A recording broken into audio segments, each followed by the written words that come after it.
Има места, където ръката ти сама спира и не можеш да се прекръстиш.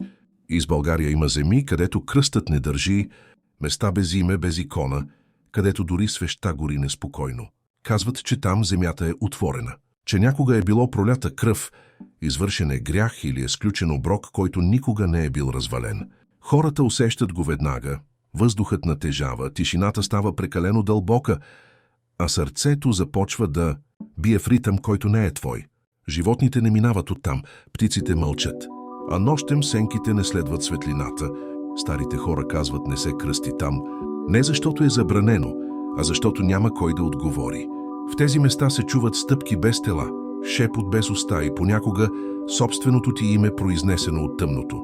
Някои твърдят, че са виждали фигури, без лице, без сянка, стояли неподвижно, сякаш пазят нещо, което не бива да бъде събудено.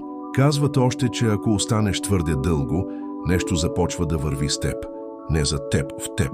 Затова тези места нямат параклиси. Нямат кръстове.